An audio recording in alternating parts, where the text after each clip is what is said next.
That is legit. It's got Pasha fabric. Check it out. And I like this insane psychedelic fabric. Take a look at this. It'll probably break the camera.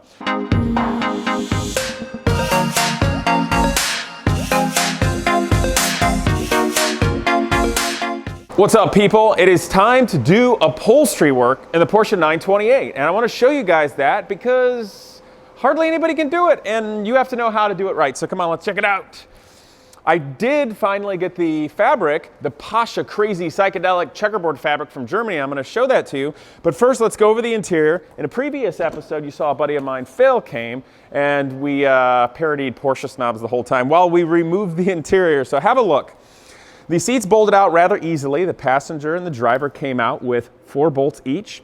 The rear seats were a little trickier. Have a look in there. I know it's dark, but the bottom part of the seat effectively was foam with fabric covering, and that glued into the actual monocoque subframe structure of the car, which is really neat engineering and design. Of course, the backs came out. It was like 2 bolts, and then they came out. That was really easy. And these panels on the door were also quite simple. You just have to be careful and take your time, because even though the seats have seen better days, you don't want to mess it up. Like I say to people, so like the Lycan as an example, have a look at this. This is all beat up, this prop. But just because it's beat up doesn't mean it should be beat up more. You still have to fix everything. So even though the interior on the Porsche 928 needs some love, you still got to take care of those old parts. Word of the wise. Beyond that, coming up soon, I'm also going to have to replace the shift boot because it is seriously dried out and shrunk, as well as remove the dashboard. If you come in here and take a look, it is cracked. So we're going to be removing those things in a future episode soon. But for right now, I got to concentrate on the fabric and taking that to an upholsterer.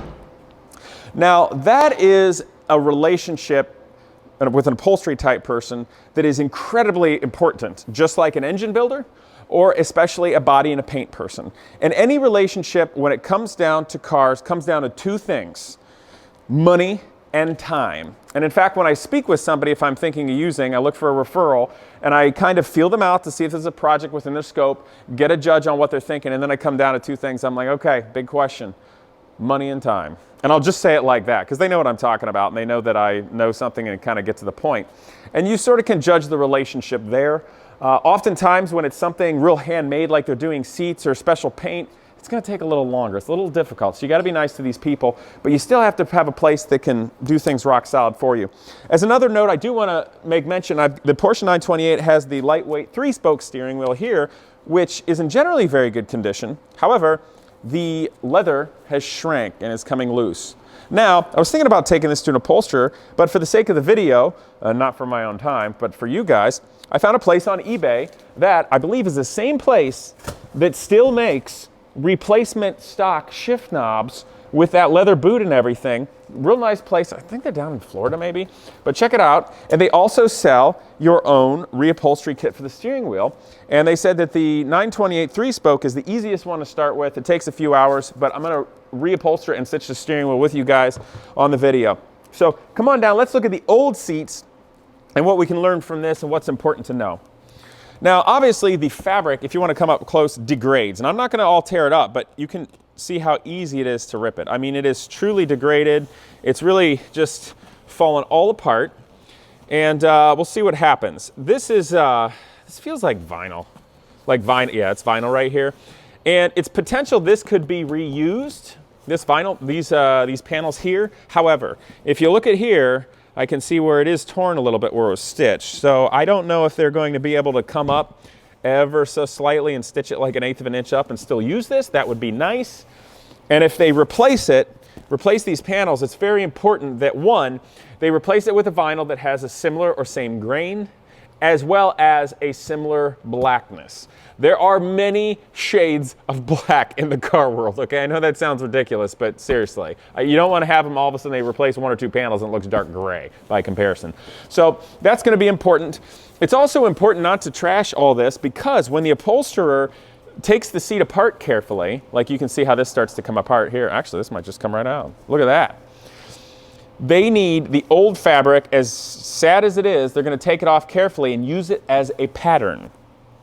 Now, the thing that's going to be kind of a pain in the butt for the upholsterers are, this is the pinstriping. That's pretty easy. All you have to do is orient it dead straight on this vertical axis. up and down. The problem with the Pasha fabric is, not only do you have to get it perfect on this axis, it's got to be perfect up and down, and then it's got to match on both. So it's going to be kind of a pain in the butt for the upholsterer people.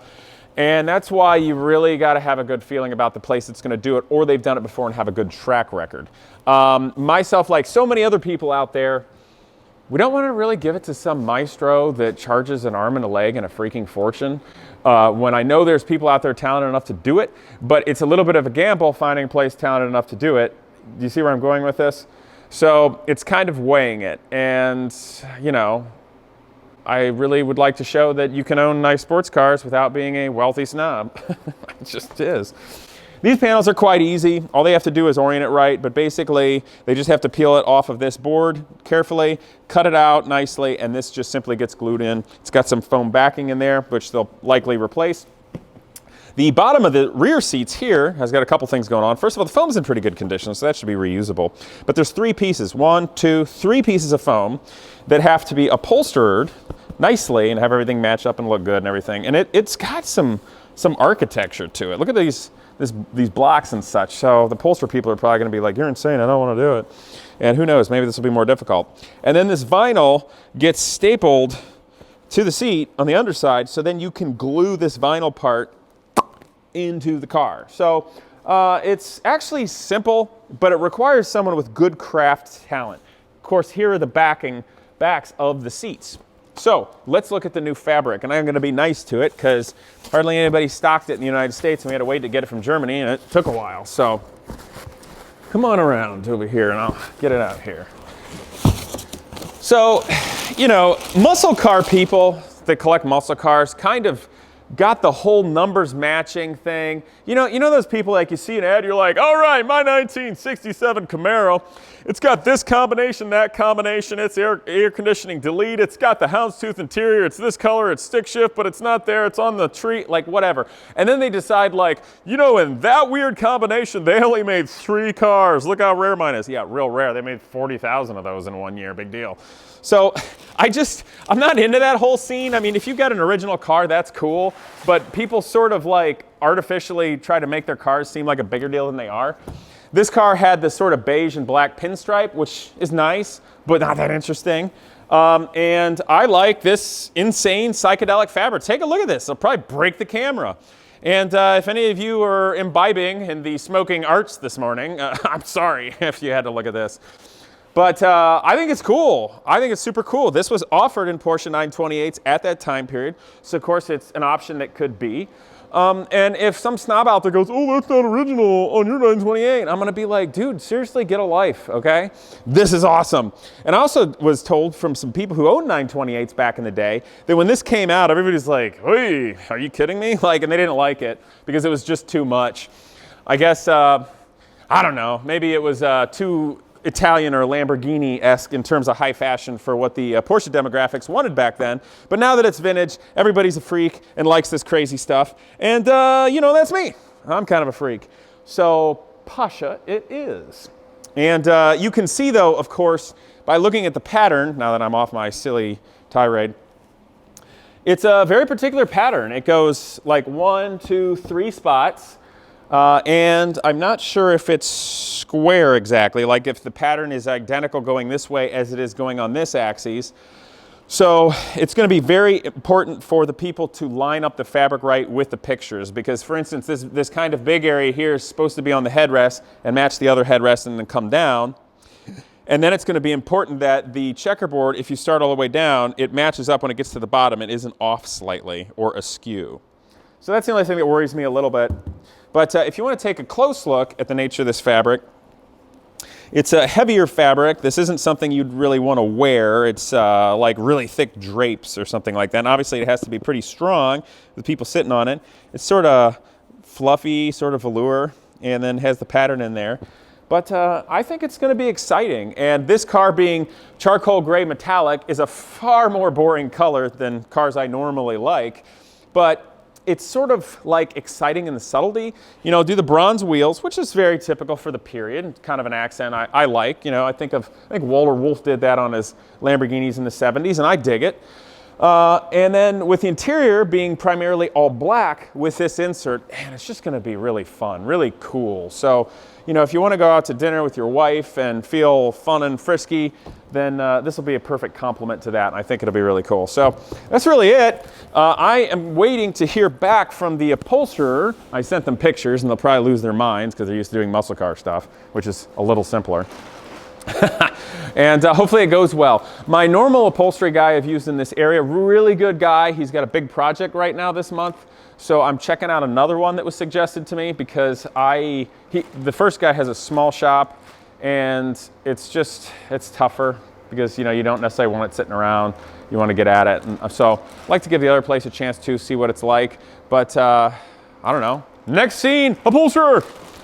Okay, you guys, I'm back from the upholstery place, and I didn't bring you with me, i.e. the camera, because there's a part of doing YouTube where it's okay for me to act like an idiot here in the shop because there's nobody around, but I actually have to go out in the real world, and when you're meeting somebody first time that works on an upholstery place, I don't want to be like, hey, and they might not be ready for that. And those guys are cool, and we're totally going to do a video coming up on the upholstery while it's being done, so it's even going to be better. So for the end of this video, I actually want to open something up I got in the mail. I hope it's not a bomb. And it's not a bomb. But these, and I only just sort of peeked at them. So let's check them out together.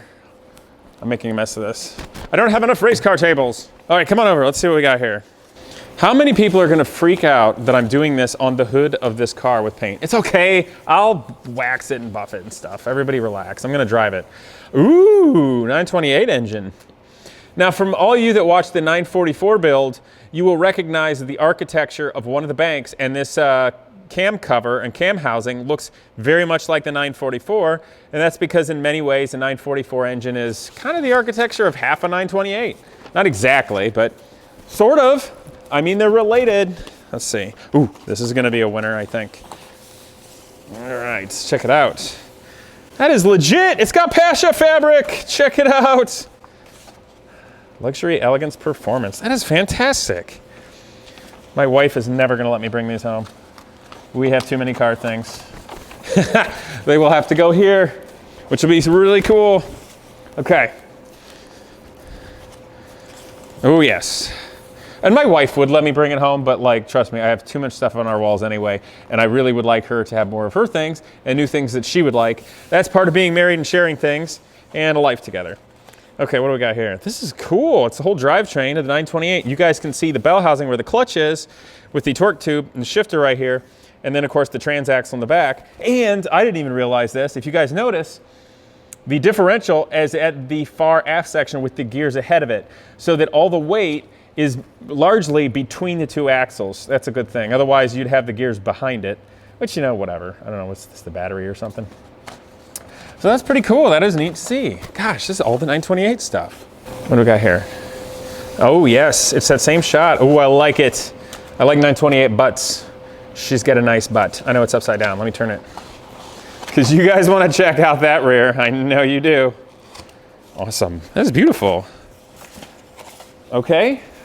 Gosh, these are spectacular. This is every single advertising poster. Oh, that is beautiful. Ooh, it's got a pretty lady in there. Yes. This is spectacular. Absolutely spectacular. Tell you what, I'm gonna go get the box. I have to thank Bob from Florida. He was very kind to send this to me and us at Genius Garage. I appreciate it, thank you. And I freaked out when this came because it came a day I didn't realize anything was coming, and it rained that night, and this was outside, got rained on, and then it blew halfway across our lawn.